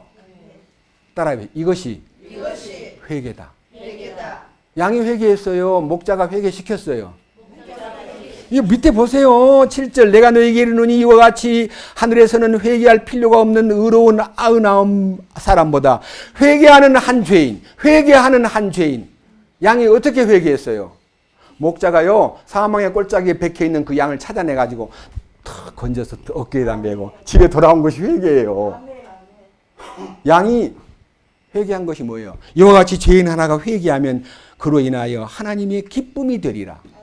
밑에 보세요. 8절 잃어버린 드라크마가 있는데 잃어버린 10드라크마 가운데 하나를 잃어버린 그녀가 등불을 들고 팍 찾아가지고 부지런히 찾다가 9절 그녀가 그것을 찾은 즉 잃어버린 드라크마 하나를 찾은 즉 여기요 잃어버린 동전이라는 말은 잘못된 표현입니다. 드라크마는 은전입니다. 은화. 은하는요, 도원 십자가의 죽음을 말하고, 구리뱀 죽음을 말하고, 은은요, 구속의 십자가를 말해요. 주님, 구속. 은이라는 것은요, 구원받아야 될 이 이야기를 은으로 비유했어요. 금은 하나님의 영광과 믿음을 얘기하고. 자, 보세요. 9절. 또 그녀가 그것을 찾은 즉 자기 친구와 이웃들을 불러 이르되 나와 함께 기뻐하라. 내가 잃어버린 드라크마를 찾았노라 하니라. 자, 잃어버린 드라크마 하나를 찾았죠? 드라크마는 말해요, 말 안 해요? 등불을 켜고 막 온 방 막 농장 밑에 그 집에 피아노가 있다 합시다. 피아노 밑에 또 그 집 쓰레기통 밑에 막 쓸어가지고 탁 찾자마자 복과 이웃을 불러놓고 아무도 모르는데 왜 그렇게 남을 불러요? 생명을 다루는 문제이기 때문에 그러는 거예요. 밑에 보십시오. 10절. 내가 너희에게 이르노니 이와 같이 회개하는 한 죄인으로 인하 회개하는 한 죄인이 드라크마가 발견된 게 회개예요. 여러분이 주님의 말씀을 통해서 나 자신이 주님의 시선 안으로 들어오는 것이 회개케 되는 운명이 탁 결정되는 거예요. 주님의 시선 안에 여러분 들어왔어요. 주님의 시선 안에 여기 있구나. 성옥이가 여기 있었구나. 말씀이 성옥이를 건져내는데 보세요. 이와 같이 회개하는 한 죄인으로 인하여 하나님만 기뻐하는 게 아니라 하늘의 천사들도 같이 기뻐한다. 자, 하늘의 천사들이요. 구원받은 성도들의 소위 말하는 보디가드가 돼요. 얼마나 고마운지요. 천사를 하나 파송해가지고 성우기를 지키게 하셔요. 인주를 항상 따라다니면서 지켜요. 그래서 제가 성옥자매한테 함부로 하면 성옥자매 천사가 하나님한테 하나님 서영재가요 제가 보디가드 하는 강성옥자매를 막 이상하게 막 욕도 하고요. 너무 괴로움을 줘요. 하나님 좀 서영재 좀 때려주세요. 천사들이 가서 다 보고해요. 베드로가 감옥에서 놓여가지고 로데라는 처녀 아이가 문을 안 열어주고 베드로가 왔어요. 그랬더니 네가 미쳤어? 바깥에 있어요. 문도 아직 안 열어주니까 쫓아나가 보니까 베드로예요. 처음에 뭐라니 그의 천사가 왔나 봐. 그의 천사가 왔나 봐 그랬어요. 우리는 모든 천사들이 구원받은 상속자들을 위해서 지키라고 히브리서 1장에요. 보디가드로 천사를 주셨다 그래요. 이제 오늘 이 축복된 말씀을 믿고 그분 안에 들어가면 천사가 한 명씩 파송됩니다. 나를 지키는 천사가. 얼마나 놀라운 일이에요. 그럼 여러분 회개해야 돼요. 회개했어요. 회개가 돼버린 거예요. 주님이 나를 이렇게 찾아주셨으니까. 그래서 저는요, 이제 우리 죄가 해결되는 데 대한 이 기적적인 용어를 몇 개 소개해주고 마칠까 합니다. 스가랴 3장 1137페이지. 평생 동안 성경을 스가랴가 어디 박혀 있는지 제가요 성경을 하박국 찾으라 했더니 우리 장모님 되신 분이 저한테 와서 성경에 호박국도 있어? 하박국이라는 말은 포옹한다는 뜻이에요. 근데 너무너무 신기한 성경을 찾아보자 하니까 호박국이 성경에 다 있나? 어머니 하박국이에요. 제가 발음이 좀 나빴나 봐요. 그랬더니 그렇구나. 하박국이구나. 평생 안 잊어버려. 하박국 포옹한다. 자, 여기 3장 9절. 자, 제가 읽겠습니다. 3장 9절. 만군의 주가 말하노라. 내가 여호수아 앞에 있는 놓은 돌을 보라. 여호수아 앞에 놓은 돌을 보라. 한 돌에 7 눈이 있느니라. 보라, 내가 거기에 새길 것을 새기며 따라해 보시오. 그 땅의 죄악을, 그 땅의 불법을 하루에 제거하리라. 예수님 십자가에서 돌아가실 때 뭐라 그랬어요? 다 이루었다. 말이 뭔 말인지 아세요? 구약의 약속이 다 성취되었다. 그것이 우리의 죄값을 다 치르신 선언이에요. 여러분, 죄가 오늘 사함받은 거 아니에요. 이미 2000년 전에 주님이 다 사해놓고 이거를 전해라 하는 그 전도자들이 피 흘려가면서 2000년 동안 양떼들의 발자취를 따라 오늘 여기까지 왔고, 저도 이 사명을 여러분들이 저 혼자만 이렇게 외칠 게 아니라 우영재님도 김영재님도 여기 계신 여러 형제님 자매님들도 이 복음을 전해야 됩니다. 누구한테? 다 용서되어 있는 것을 알려줄 책임이 있는 겁니다. 저거 구원도 안 받은 것들, 저거 망할 것들, 지옥 갈 것들, 얼마나 우리가 건방지게 사람들을 판단했습니까? 저는 제 문중에 있는 식구들이 너무 우상성기고 유교에 빠져있고 비석이나 꾸미려고 그래서 제가요 저주를 했어요. 저건 지옥 갈 것. 아이고, 서씨 집안에 똑똑한 사람 하나도 없어. 제가요 집안 문중을 저주했습니다. 그런데 이 축복을 알고 난 다음에 회개하고 어떻게 하면 그들에게 이 말씀을 줄 수 있을까를 늘 기도하면서 도울 수 있는 길을 찾고 있습니다. 용서된 사람들이기 때문에. 따라합시다. 아버지께서 깨끗하게 해놓은 것을 네가 더럽다 하지 말라. 더러운 이 죄인을 주님이 다시 회복시키기 위해서 하나님의 참되심과 진실하심, 그분이 진실로라는 말은요, 그냥 단순하게 진실로가 아니라 진실로라는 단어는 헬라어 원어의 아멘이란 뜻이에요. 아멘이란 말은 맞습니다. 틀림없습니다. 우리 기도할 때 아멘 왜 그래요? 맞습니다. 틀림없습니다. 네, 동의합니다. 아멘만 하면 돼요. 하나님 앞에 우리는 아멘이면 다 돼요. 우리 강성욱 권사님이 이렇게 놀라운 것은요, 솔직하게 얘기할게요. 이 권사님이 여호와 증인 부모 밑에서 컸고요. 진리를 찾다 보니까 많이 헤매다 보니까 장로교나 일반 교회에서 해답이 없으니까 신천지에 빠져서 4년 동안 있다가 공부를 하면 할수록 거짓된 게 보이니까 거짓된 거 항의하다가 쫓겨났어요. 이거 신천지에서 퇴출당한 사람이 신천지에서 빠져나온 게 아니고 퇴출당했어요. 그래가지고 갈 데가 없으니까 혼자 앉아서 어떻게 뒤지다 보니 유튜브에 제 설교를 듣고요. 너무 찾던 분이니까 말씀이 다 강하게 이제 한 몇 달 됐는데 우리 교회에 나온 지는 3번인가 4번, 3번 나왔고 여기 참석해가지고 제가 첫날부터요 너무 통하는 거예요. 굉장히 민감하고 축복을 주님 소유하셨습니다. 놀라운 축복이 나타난 거예요. 우리가요, 자, 이 성경에 나타나 있는 축복된 얘기를 하나 더 하고 마치겠습니다.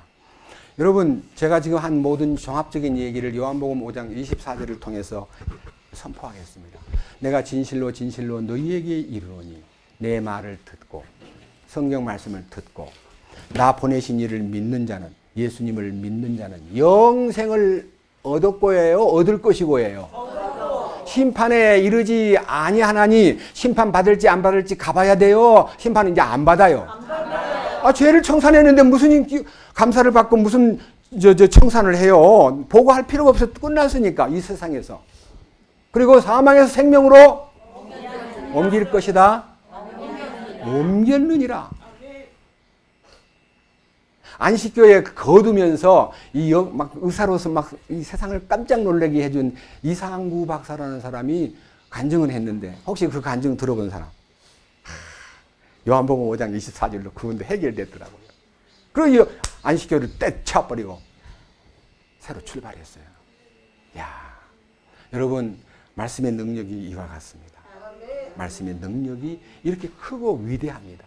제가 그걸 전하기 위해서 이렇게 땀을 흘려가면서 여러분 앞에 외치는 것은요, 주님이 주신 크신 긍휼이 우리에게 이미 허락되었기 때문에 우리는 그 축복을 이제는 축복을 누릴 책임이 있고 누릴 수 있도록 권리를 부여한 것입니다. 눈치 보지 마십시오. 이 축복을 계속해서 오후 시간에 이제 10시부터 다시 말씀을 드리기로 하고 마칩시다. 기도하겠습니다. 주님, 고넬료의 집에 베드로를 보낼 때 하나님이 이미 깨끗하게 해놓았으니 네가 속되다 하지 말라고 경계의 선을 무너뜨려 주신 주님, 오늘도 이 자리에 함께 모인 여러 형제 자매님들이 주님의 말씀에 의해서 이미 깨끗해진 것에 대해서 눈을 떴고, 속죄는 노력해서 속죄를 이루는 게 아니라 십자가에서 속죄가 이미 끝났고, 우리는 그 속죄받은 사실을 말씀을 통해서 받아들일 때에, 아멘하고 받아들일 때에 우리 속에 생명이 약동하고 거룩하신 주님의 은혜가 우리 속에 공급된다는 것을 믿습니다. 우리는 그 믿음 안에서 이제 남은 생애를 살고자 합니다. 우리가 그리스도와 함께 십자가에 못 박혔습니다. 우리는 이제 내가 산 것이 아니요 내 안에 그리스도께서 사신다는 사실을 믿습니다. 이제 남은 생에는 이 육신 가운데 나를 사랑하여 나를 위해서 자기를 주신 예수 그리스도의 믿음 안에서 믿음으로 산다는 것도 믿습니다. 우리를 더욱더 주님 안에서 성령으로 충만하게 하옵소서. 나머지 시간 주님께 부탁드립니다. 우리 주 예수 그리스도의 이름으로 기도드렸습니다. 아멘.